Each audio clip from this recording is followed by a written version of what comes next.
Bienvenidos una vez más a Basket 365, soy Denis y en el vídeo de hoy vamos a hablar sobre la extensión de contrato de Jrue Holiday, sobre la situación financiera de los Boston Celtics, cómo esto puede afectar también a una posible extensión de Derrick White y nada, toca contenido un poco de ese ámbito financiero, ¿no? Que sé que os gusta bastante. Y nada, hablaremos de esto esta tarde, también voy a hacer un directo en Twitch, mañana, hoy haré una publicación en el canal, pero mañana propondré la primera charla entre las personas que sean miembros del canal, así que nada, tenemos un fin de semana con bastante movimiento, se está acabando la temporada regular, quedan un par de partidos y se van a decidir muchas cosas en breves, pero eso, hoy vamos a hablar de Jrue Holiday y de los Boston Celtics. Y por supuesto, dadle a like al canal, o al vídeo, perdón, suscribiros al canal si no os habéis suscrito todavía, viene mucho contenido en estos próximos meses, y vamos a empezar entonces hablando de esta extensión de Jrue Holiday. Hace unas semanas ya o meses que hablamos de esto. Holiday, tras ser intercambiado a los Boston Celtics, técnicamente podía haber extendido antes, pero tenía un límite de un máximo de 2 años de extensión, las cuantías eran inferiores, no era lo mismo. La realidad es que a partir del 1 de abril era cuando Jrue Holiday podía extender con los Boston Celtics. Y han tardado unos 10 días, lo cual quiere decir que ya estaban negociando antes, desde luego.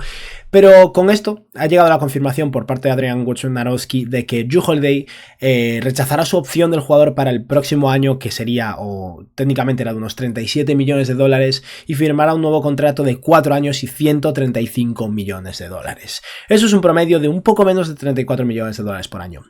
Vamos a hablar de la cifra, voy a explicar el porqué, vamos a hablar de cómo está jugando Jrue Holiday y muchas cosas. Pero en primer lugar, 135 millones de dólares por un jugador de 35 años como Jrue Holiday, que sigue siendo muy bueno, pero que está teniendo un declive físico y que va a ir empeorando progresivamente, ¿es demasiado dinero? Sí. ¿Hay motivos por los que esto iba a pasar? Sí, lo explicaré en breves, pero Holiday también ha ayudado un poco a los Celtics, y es que Boston es una plantilla que ya lleva años siendo cara, paga el impuesto de lujo, cuanto más metido estés en el impuesto de lujo, más caro supone eso para la directiva, para los propietarios, y eso al final es complicado a la hora de mantener un núcleo de campeonato, es algo que hemos vivido muchas veces y que va a sufrir Boston. Empieza el Supermax de Jaylen Brown, Kristaps Porzingis, Jason Tatum firmaron Supermax este verano, que empezará dentro de un año también. Tenemos que hablar de la extensión de Derrick White, que podrán firmar este verano. Holiday, con esto, al rechazar sus 37 millones de dólares, no tenemos aún las cifras oficiales de cómo se va a hacer el reparto de dinero, pero se estima que cobrará unos 7 millones de dólares menos la próxima temporada, bajará de unos 37 a unos 30. Y eso es un ahorro muy potente a nivel de impuesto de lujo, o sea que de cara al próximo año, los Celtics están mejor. ¿Eso quiere decir que van a estar debajo del impuesto de lujo? No, no van a poder. La plantilla es demasiado cara y los Celtics van a estar por encima del segundo tax apron, y luego además tendrán que preocuparse de cosas como de el próximo contrato de Sam Hauser, que tiene un año más de contrato, pero en 2025 será agente libre, y en general esos jugadores más perimetrales, digamos, esos séptimo, octavo, noveno hombre del equipo, va a ser complicado que consiga mantenerlos a todos, pero bueno, la extensión de Holiday es algo que tenía que pasar, sacrificaron bastante para conseguirlo, ha encajado muy bien en el equipo y está sobrepagado, pero es normal que lo esté, porque básicamente hay un motivo fundamental, y es que estamos ante una agencia libre que muy probablemente va a ser floja. Si Holiday quisiese maximizar sus ganancias y no estuviese tan preocupado de seguir en un equipo competitivo y acabar su carrera compitiendo por títulos y jugando baloncesto relevante, digamos, es el motivo por el que quería quedarse en Milwaukee originalmente y por el que luego ha querido quedarse en Boston, Holiday podría haber salido a esta agencia libre y probablemente llevarse más dinero. Puede parecer descabellado porque ya se ha llevado demasiado, de lo que decía, 34 millones de dólares en promedio anual por Jrue Holiday. El año que viene los vale, tal vez, dependiendo del contexto, no lo valdría para cualquier equipo. Dentro de un par de años, cuando tenga 35, 36, 37 años y esté cobrando más de 30 millones de dólares, el contrato va a ser complicado, es verdad. Pero creo que los Houston Rockets hace un año crearon un precedente muy interesante, de hecho los Indiana Pacers también, de sobrepagar en exceso. Lo hemos visto en el pasado, pero bueno, hemos visto los ejemplos recientes con Van Vliet y Bruce Brown, de básicamente jugadores siendo sobrepagados en agencia libre porque no hay jugadores en los que gastar los recursos, pero siendo sobrepagados con coherencia, gastando dinero en esos jugadores pero a corto plazo con flexibilidad. Van Vliet firmó un máximo de 3 años siendo el tercera opción del equipo, con lo que realmente solo tiene 2 años asegurados. Bruce Brown firmó 2 años siendo el segunda opción del equipo. No me parece descabellado que Holiday este verano, si de verdad quisiese maximizar sus ganancias, hubiese rechazado esos 37 millones de dólares que tenía opción con los Celtics y en vez de firmar una extensión hubiese tanteado la agencia libre.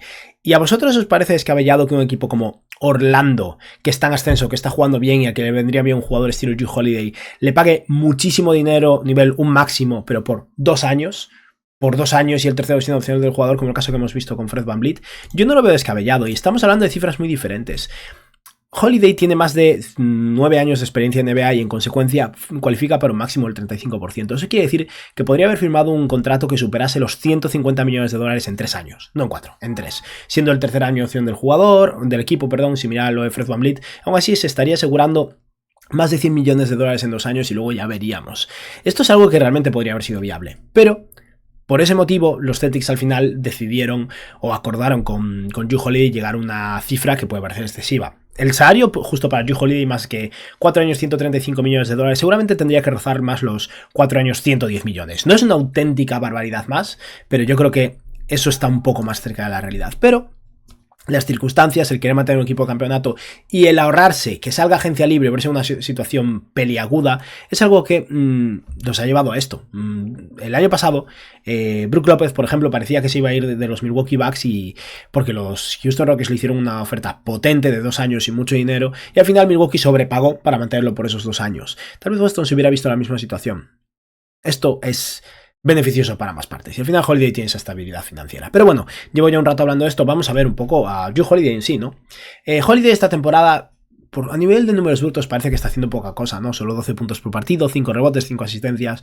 Es un jugador de 33 años, eso es algo a tener en cuenta. Pero al final está siendo clave en este equipo. Es un grandísimo defensor de perímetro, muy versátil. A Holiday lo ponen a defender tanto a Trae Young como a Joel Embiid. Es una auténtica locura la versatilidad que aporta. Y están anotando el 43% de sus tiros de 3 en 4,7 triples intentados por partido. Tira, espacia el campo, crea un poco por sí mismo, crea la media distancia, reparte juego, no pierde muchos balones, defiende. Es un jugador que todo el mundo sabe que a nivel de personalidad encaja muy bien, es un buen líder, un jugador que se lleva bien con todo el mundo. No hay pegas con Jrue Holiday. O sea que sí, los Celtics le han sobrepagado, es totalmente cierto, pero tenían que sobrepagarle porque el riesgo en verano me parecía muy superior. Creo que esto es una victoria total para los Celtics. Y hay una cosa más a tener en cuenta aquí. Estamos ante una nueva CBA, un nuevo convenio colectivo, una situación en la que... Vamos a volver a poner mi cara. Una situación en la que el dinero que los equipos pueden pagar a agentes libres una vez están sobre ciertas cifras es diferente. La movilidad, la capacidad de mover jugadores y de intercambiarlos también cambia. Casos como el de los Phoenix Suns o cualquier equipo sobre el segundo tax apron van a ser complicados y Boston va a estar en esas circunstancias. Y en ese caso, tener contratos elevados puede ser una virtud. Y eso no quiere decir que vayan a intercambiar a Jrue Holiday dentro de un año, pero si los Celtics todavía quieren mantener a Jason Tatum más Jaylen Brown más tal vez Derrick White y seguir compitiendo dentro de 3 años, cuando a Holiday le queden 2 años de contrato y unos 70 millones de dólares, tal vez esté sobrepagado, pero tendrá una pieza de intercambio, unos 30 millones de dólares de salario más, a la que podrán sumarle picks y tal vez puedan dividir en más jugadores, en más cosas. Y eso puede ser fundamental para ellos, similar en cierto modo a lo que hicieron los Suns con Ayton, cambiándolo por Grayson Allen y Nurkic, independientemente de que Nurkic ya veremos cómo juega en playoffs. Creo que es algo también interesante hacia el final del camino, de cara al futuro, por lo que mientras la directiva de los Celtics esté dispuesta a pagar, esta transacción ha sido muy muy buena. Y una última cosa que quiero decir sobre esto, llevo ya 8 minutos hablando de lo de Jrue Holiday y quería hablar de Derrick White, me he liado un montón. Se han reportado 4 años y 135 millones de dólares. Cuando un jugador firma una extensión de contrato, no como agente libre, sino que extiende su contrato, los bonuses se heredan, pueden modificarse ligeramente, pero los bonuses del contrato anterior se mantienen. Se pueden aumentar o reducir un poco, pero se mantienen. ¿Eso qué quiere decir? Todavía no se ha reportado, pero no me sorprendería que Holiday haya firmado una extensión de 135 millones de dólares, incluyendo los bonuses, y que la realidad es que en dinero garantizado estemos hablando más de 125 millones de dólares o algo así. Ojo a eso también. No es para tanto, pero puede alterar un poco las circunstancias. Ojo a que no aumente también. Pero eso, no sabemos cuál es la realidad de los bonuses y puede que eso reduzca un poco los salarios. Igual que en agencia libre a veces se habla de 4 años 100 millones de dólares y luego resulta que son 4 años 88 millones de dólares. No me sorprendería que estemos ante un caso similar y la realidad es que haya firmado por un poco menos también. Y la otra cosa de la que quería hablar es que al final la extensión de Jrue Holiday tiene un efecto dominó. Los Celtics tienen un equipo muy caro. A Jason Tatum este verano le van a poner un Supermax sobre la mesa. Es evidente y supongo que lo firmará. Pero aparte de Jason Tatum, Jaylen Brown que ya está firmado, Porzingis que tiene 2 años más de contrato, Holiday que con esto tiene 4 años más de contrato aparte de este. Está el caso de Derrick White.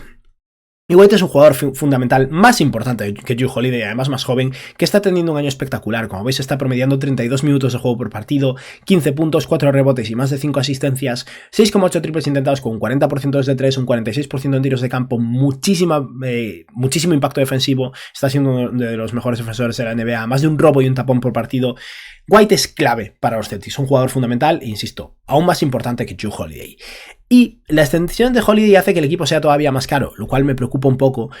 Pero independientemente de eso, la realidad es que echando cálculos, viendo la posibilidad que tiene Boston de ofrecer una extensión a Derrick White, hay limitaciones.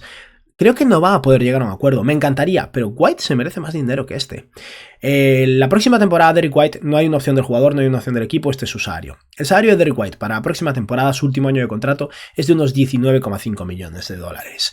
Recordemos que una extensión de contrato, lo máximo que puede aumentar el salario de un jugador es un 40%. Eso quiere decir que Derrick White podría firmar una extensión de contrato este verano, en la que la próxima temporada cobrará sus 19,5 millones de dólares y luego lo máximo que podría saltar su salario sería unos 27,4 millones de dólares. Y lo máximo que puede aumentar eso año tras año es un 8%.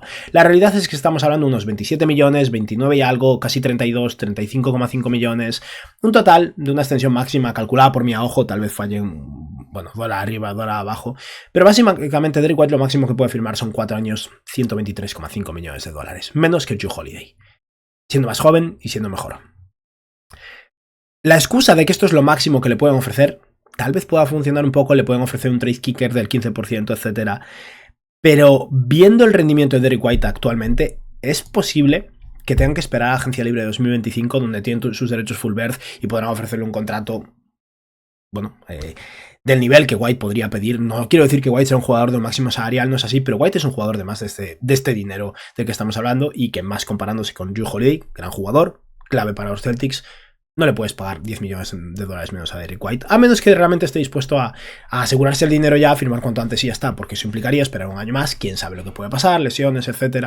Pero que sepáis que Derrick White tiene una limitación en lo que puede cobrar, es inferior a lo que puede cobrar o a lo que ha firmado Jrue Holiday, y eso me preocupa un poco. Y nada, ahora ya sí, esto era todo. Simplemente quería hablar un poco del caso de Derrick White, explicar que los Celtics, pase lo que pase, iban a ser muy caros, pero bueno, mientras estén dispuestos a pagar, estoy completamente de acuerdo con esto, porque me parecía un riesgo real que perdiesen a Jrue Holiday en agencia libre. Y nada, vamos por supuesto, antes de acabar, a hacer una mención a los Hall of Famers del canal, a esos miembros del canal. Como decía, escribiré un post después, pero para todos aquellos veteranos y All-Stars, mañana os propondré un par de horas y veremos cómo podemos hacerlo coincidir, pero vamos a hacer una charla en Discord. Pretendo grabarla y luego ya veremos, me decís vosotros si queréis o no, pero tal vez la suba ya sea aquí o al canal secundario, en clips, no sé, ya veré qué haré con ella. pero eso, vamos a hacer una charlita, y si alguien más se quiere unir, aún estáis a tiempo. Y eso, muchas gracias a todos, espero que os haya gustado el vídeo. Os recuerdo que hoy, como a las, no sé, 7:30 de la tarde o así, estaré en directo en Twitch también, y que tengáis un buen día. Adiós.